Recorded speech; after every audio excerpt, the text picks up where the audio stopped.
You're listening to Alicast, a deep dive into innovative and emerging trends in e-commerce, online payments, and digital entertainment, brought to you by Alibaba Group. I'm Alizila's managing editor, Alison Tudor-Ackroyd, and today we're joined by Eat Just's chief executive, Josh Tetrick, to talk about the plant-based food provider's expansion into China. Josh has worked on sustainability initiatives throughout his career, be it at the United Nations or Citibank as a government advisor, and for the past 11 years as an entrepreneur. Welcome, Josh, and thank you for joining us on Alicast.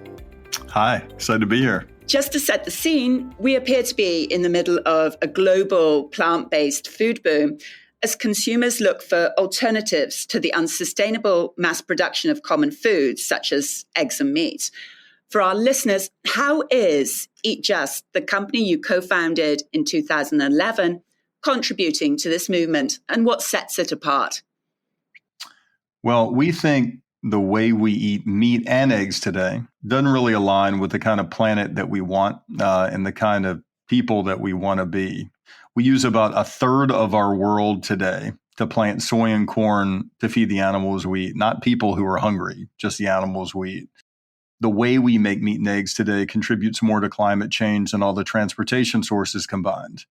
And we think as a company it's best not to harm a living thing if you don't need to. So what we're trying to do is to make both meat and eggs better. And by better, we mean without the need to slaughter an animal, without the need to tear down rainforests, without the need to harm an animal in a way that's healthier for us and the planet.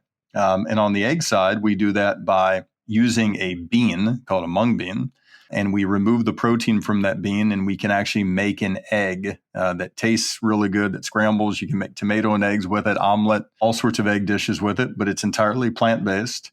And on the meat side, instead of starting with the bean, we start with a cell.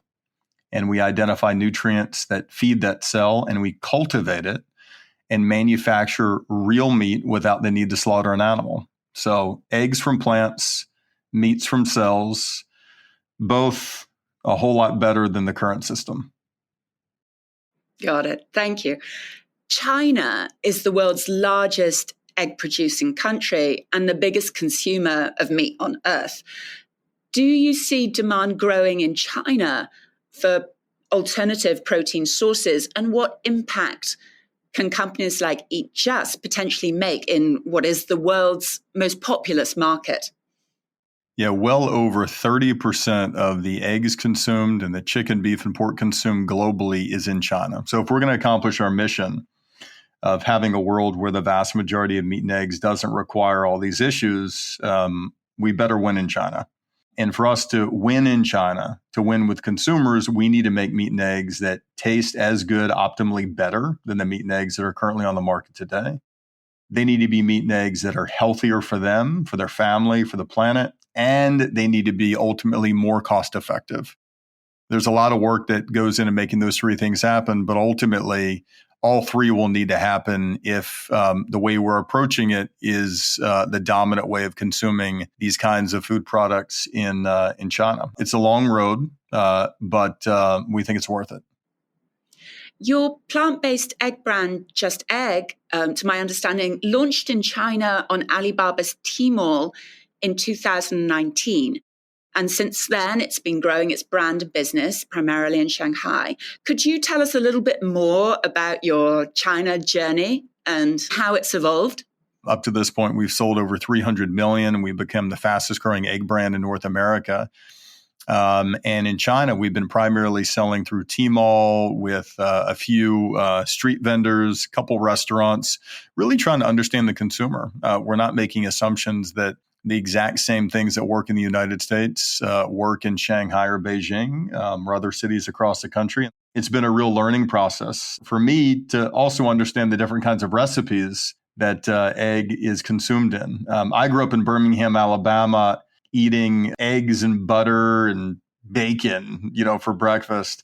I never had tomato and eggs, which is one of the most popular egg dishes in China. So we spent the last bit really learning, understanding recipes, how consumers think about eggs, and And then now with the partnership we have with C2 Alibaba, that's all going to really accelerate. I saw in a statement back in January 2021 that year-over-year growth on commerce platforms in China was 70%. That's quite a clip. Has that pace continued? Is that sustainable? The potential for that growth there in China. We definitely think it could even be higher than that in the future. We're just in the very early stages of understanding how to grow in China. We think consumers in China are thoughtful, really embrace innovation, care about it tasting good, it making them feel good, and something they can afford. And if we think we can nail that, we think we're going to be embraced by a wider array of consumers. And what the growth is, if we're able to do that, it really the sky's the limit. So we really put our focus on how do we continue to make the quality of the product better? What do we need to do to make it taste better than an egg? What do we need to do to make it more cost effective than a chicken egg? What do we need to do to continue to make it even healthier than an egg? And if we do that, we think it's all going to work out. It just has been steadily raising capital from investors and is already counted as a unicorn by capital markets. At the last count that I saw by Crunchbase, the company had gathered a total of $465 million from 43 investors. And the most recent funding that you already touched upon was a $25 million investment and strategic partnership with private equity firm C2 Capital Partners, which is backed by Alibaba Group.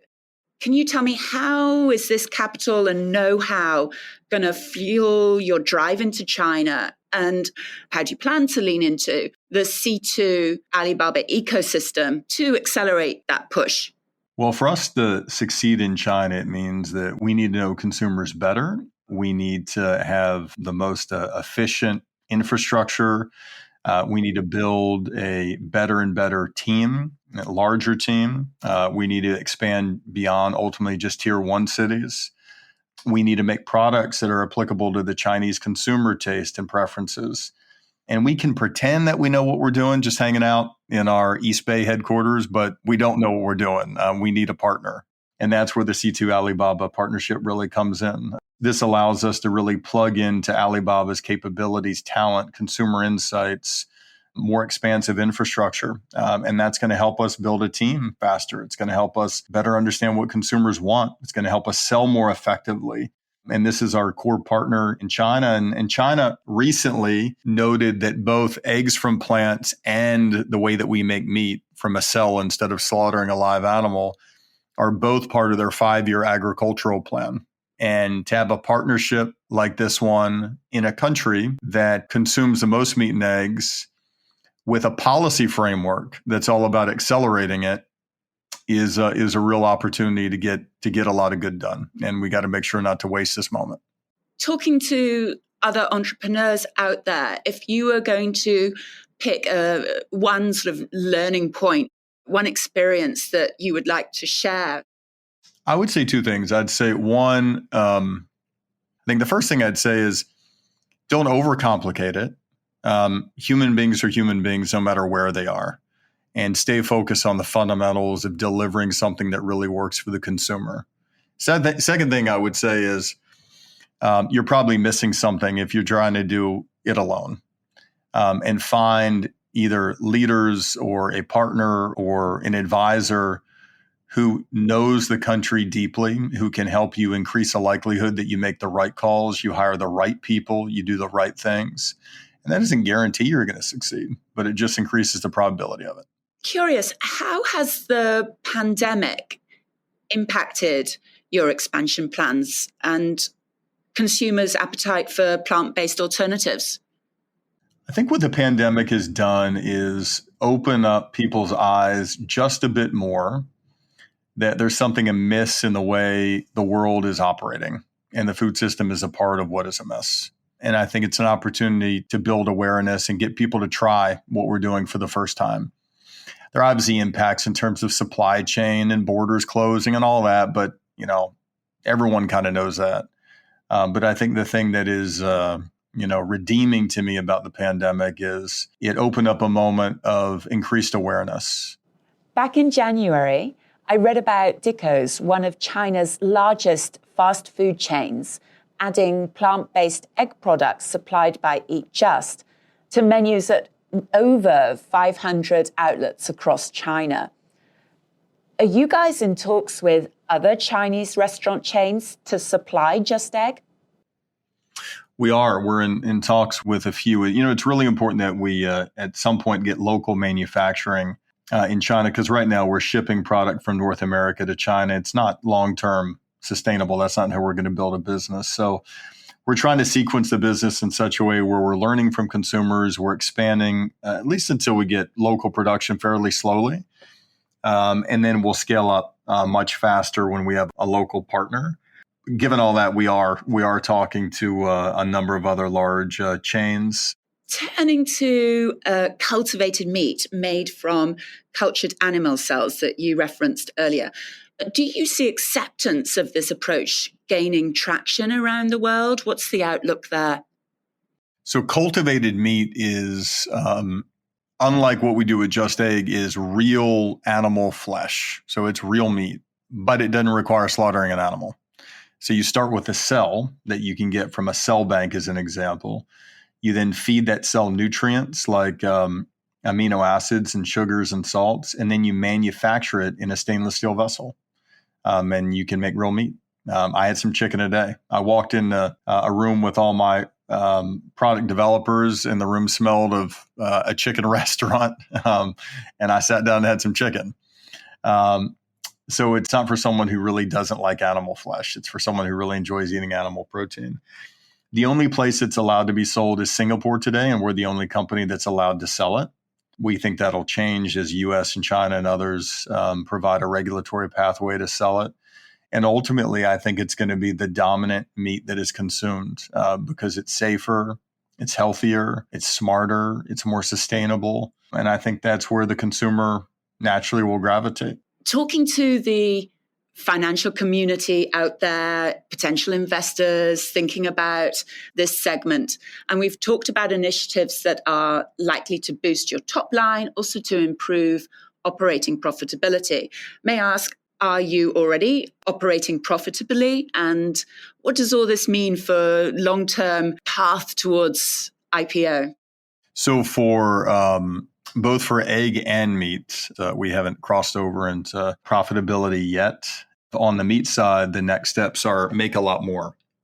And to make a lot more, we need to get much larger vessels than we are today. And we're in the process of ordering materials and constructing 250,000 liter vessels, which are the key lever to reduce costs and ultimately build a profitable cultivated meat business.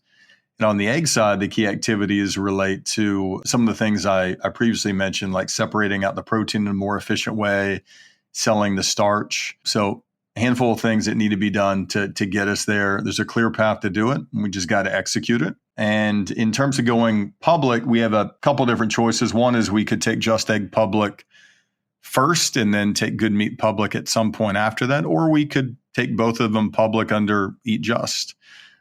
We haven't made the decision yet, and still TBD on the timing. Great. Thank you so much, Josh, for sharing your insights with us. Much appreciated. Thank you. Nice talking with you. Great talking with you. And thank you, everyone, for joining Alicast.